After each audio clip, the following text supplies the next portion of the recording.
I'm Lorraine Nilon, and I'm an author, and I write about spirituality and getting to understand ourselves better. When I was about 8 years old and I was staying at my grandmother's place, and we're Scottish descent, my mother's Scottish, and there was a man standing in the lounge room where I was sleeping in a kilt, and he told me that he'd come to say goodbye. So I watched him, and I still have this vivid memory of his kilt swishing up the hallway to my grandmother's bedroom. And in the morning, I'd said to my granny that who was the man in the kilt? Who was he? And she asked me questions. What do you mean? Who was the man in the kilt? And I explained that he came and that he told me if everything was okay, he'd come to say goodbye. And I didn't feel scared. And I could see him as clear as what I can see most people. And then she sort of asked me to explain the kilt, and I can remember explaining different parts of the kilt and the colour. And she said, I think that's Davy, one of her sons, so an uncle I'd never met. And then the phone rang about 10 o'clock, or it might have been earlier, to say that Davy had passed away. And that was the start of me understanding that I was seeing things that other people weren't seeing. And it was just sort of accepted in my family. It wasn't a big thing. It was just sort of like, okay, yeah, you see that, and which was good because then it doesn't put any pressure on you. And then just from there, I've just learned to understand that I could see different things. I can't do it on tap, so I can't request to see things, but when they're there, I don't ignore them. And it sort of started that path of exploring the mystic side of life and knowing that we're part of a bigger picture. As I got older and, working with different mentors and things like that, I learned to know the difference between a crossed over soul, one that has returned to whatever you want to call where we come from. So say heaven is the most common one, that is visiting. So I call that a crossed over soul, to someone that is stuck. And that's what we refer to ghosts and spirits. And soul has actually gone through the process that after we die, we return to our origins. So the crossed over soul is a visiting soul coming back to give a message. They don't anchor to us. They don't stay around us. They come for a limited amount of time, and depending on the person and the situation. So they're in constant. They're working from their consciousness, from the true essence of themselves, very aware of what they are part of. So the bigger collective consciousness. A stuck soul has unfinished business, or they've just decided that they didn't want to use that awakening period. So from what I've experienced, and a lot of ancient texts have the same thing, is that after you die and about 3 days after your funeral, there's this awakened energy. That's what I call it. Think of it like a bus ticket home. So it's with you all the time, and you've still got complete free will on whether you're going to cross over or not. Now, most people, once they die, they cross over straight away. A lot of people, especially mothers that are concerned about children, will hover around for a little while. That's okay too. But after the funeral, there's about a 3-day window where that awakening energy starts to diminish, like you're choosing not to cross over. So some people can be very attached to this life and they refuse to let it go. They can be very attached to their job. They can fear returning because they don't like how they've lived this lifetime. And some can actually be really, really confused about what they're experiencing. Now, the normal is that we have a complete understanding and off we go. It's normally someone that is emotionally impacted and very stuck in their own views of themselves. So what they'll do is they'll then kind of live in what we call the mass energy. Lots of people have different astral plane. Lots of people have different names for the same thing. So they'll be there without a physical body. And some will just attach to different things, or if they've got an addiction, they'll go to places where they can act out that addiction. Some can be stuck in a loop where they're living the last 5 minutes of their life, or living a traumatic experience, or trying to create a perception of themselves. Sometimes I see stuck souls pretending to be spirit guides and, you know, spiritually elite, and they're not. They're just stuck souls pretending. So you get, you know, it's 101 varieties of what can occur. So when we come together with people, we create a collective energy. So we're having a conversation and there's a collective energy between the two of us. When we walk away, that energy just dissipates and my energy comes back to me and your energy comes back to you, unless we've had an exchange where our energy might stay with each other for a while. You know, in the energetics, there are light entities that are also, and we've got lots of names for them as well. So there is this other world that is part of what we're experiencing, but because we don't understand it, we don't talk about it a lot. And we don't, sometimes when we feel something, if we can't understand it, we try to deny it and pretend it's not real, which makes sense. If we can't, you know, if we don't know how to explain it, you know, we're going to do that. But there is a lot more than what we see. And there is those energies that are helping us, those entities that are helping us, and there are also those that really would like to keep our evolution stagnant. So it's got more control and power. And we go into things like e.t.c energy, where there's a collective energy. I've wrote a lot about controlled evolution energy, like the types of energies that try to control our evolution so we don't surpass, we don't evolve, because once we do keep evolving, then the negativity and the control structures can't be sustained.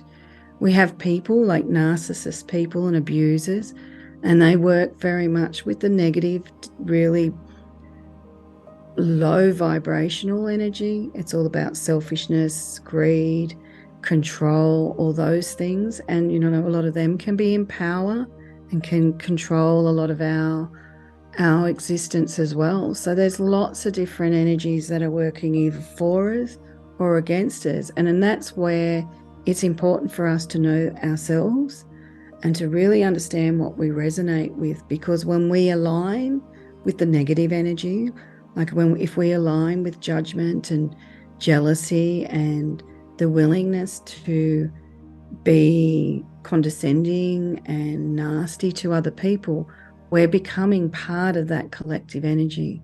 We're part of sourcing it. When we're looking at our soul purpose, there's a few things that we have to identify. We need to identify what it is we're worshipping, and is it of truth? Is it a counterfeit God that we're worshipping, or is it something that resonates with us? And ways that we can do that is try and explore why we are gravitating to whatever it is that we're worshipping. So it's looking at what is the purpose and why are we trying to why are we worshipping that? Now, the sad part is sometimes we don't even realize that we're worshipping the wrong thing.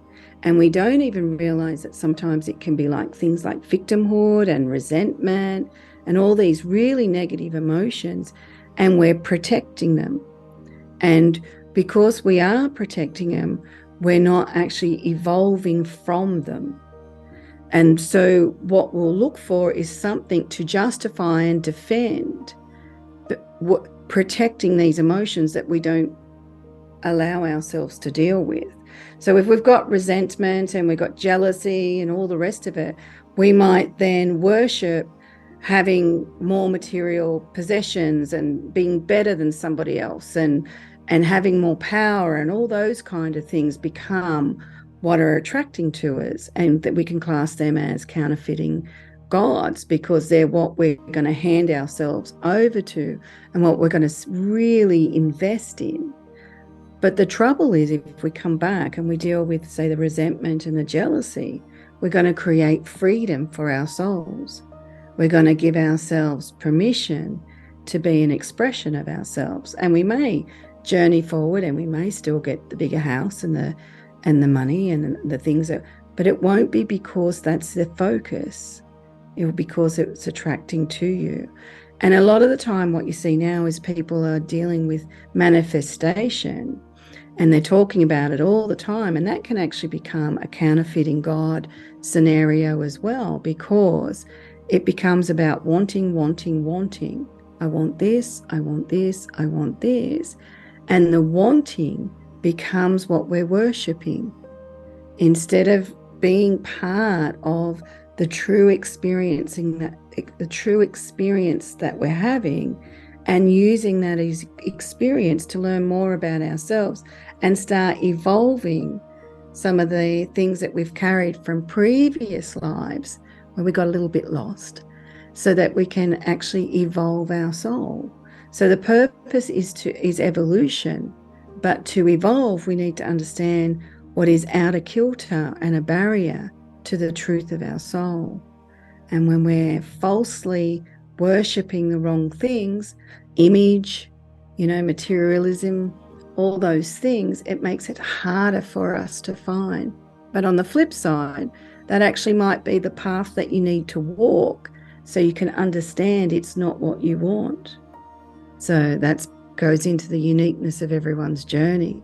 When we're looking at ourselves as souls, we've got to look at integration. We've got to look at unity within all parts of ourselves.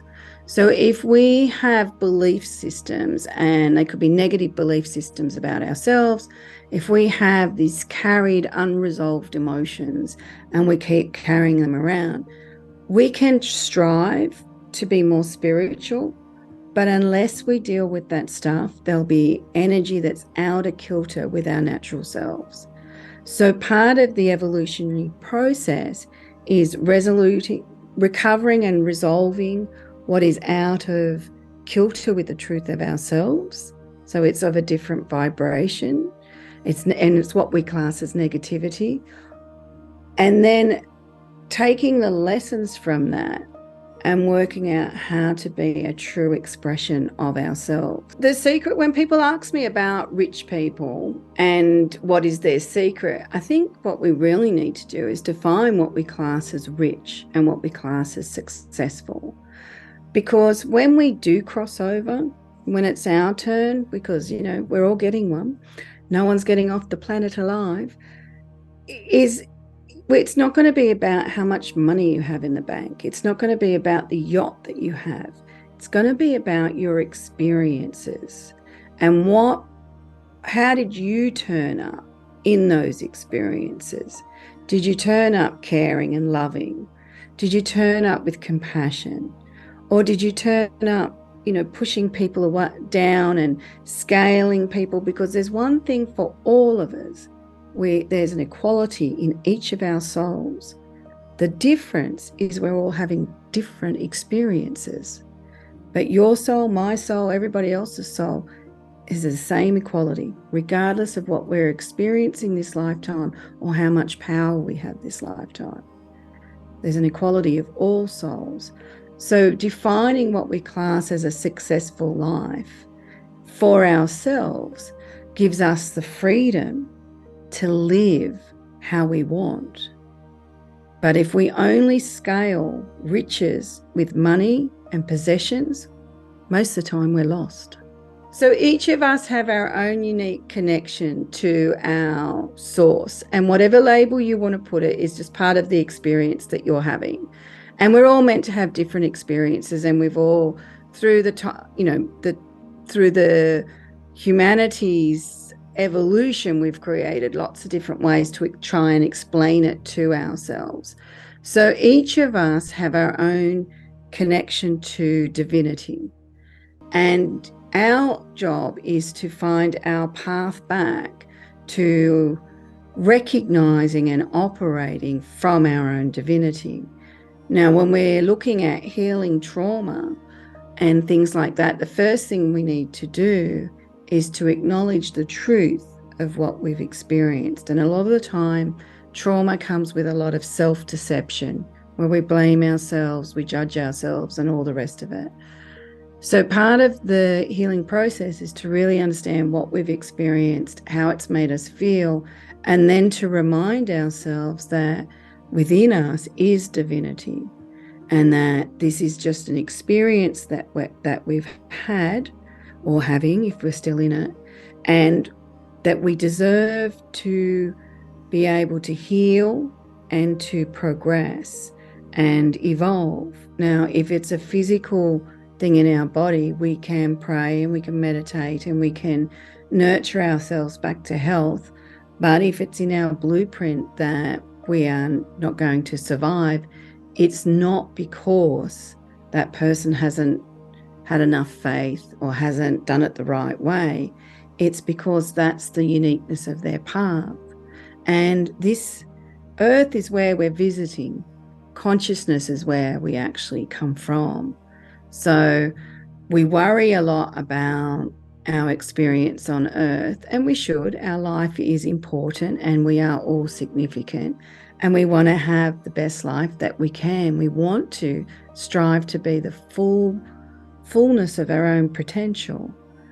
But sometimes things happen and sometimes they're meant to, and we won't fully understand it until we have crossed over.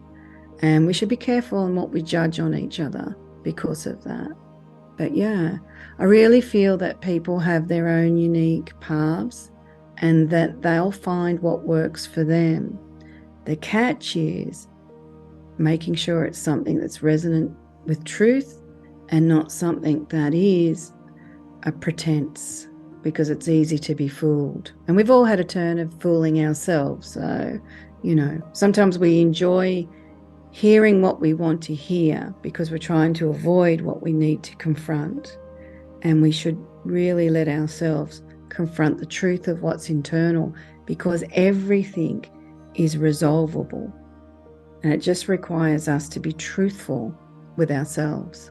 So thank you for sharing time, and I hope that something that you've learned from this video either reaffirms what you already knew or opens the door to somewhere that you can explore. So thank you, and thank you for having me on your show.